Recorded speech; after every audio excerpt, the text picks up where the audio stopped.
Well, back to early experiences at the Hardtner school where I was a freshman superintendent. School had hardly begun when the older girls, the juniors and seniors, began to come in twos and threes and fours, maybe a half a dozen sometimes, pressing me that the school should hold school dances. I think they thought, yeah, he's young enough, he'll understand, and he'll help us get dances. Well, down deep, I probably did sympathize with them, but I knew how conservative Kansas was. I grew up there. When they had school dances in our school. So I said no. They'd come back a day or two later and rag me again. I'd say no, we're not going to do that. Well, there were various ones of them that were kind of spokesmen, but probably the most effective spokesman for them was a junior girl named Lois Rogers.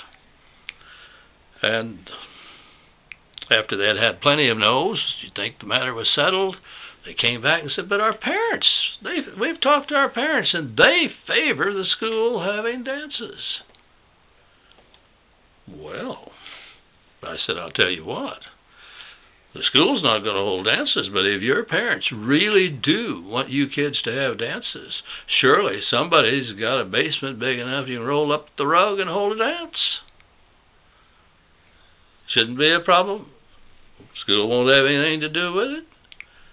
But if your parents really favor you having dances, sounds to me like you can work it out with your parents.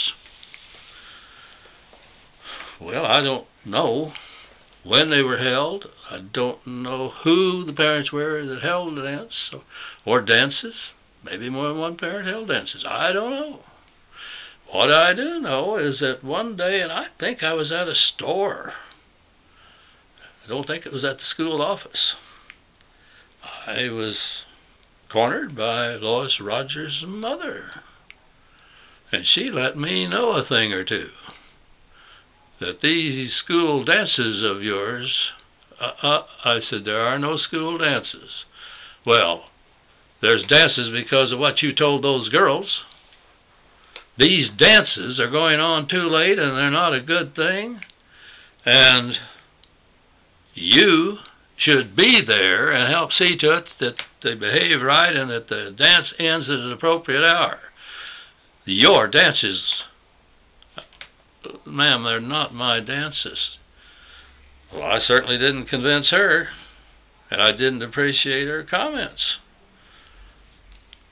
I really felt like saying, as a mother of an outstanding young lady in that age group, and you know, I think she started out by telling me that she was a teacher in one of the great schools. We still had small schools as well as the Hardtner main school, small rural schools. That she was a teacher in a rural school.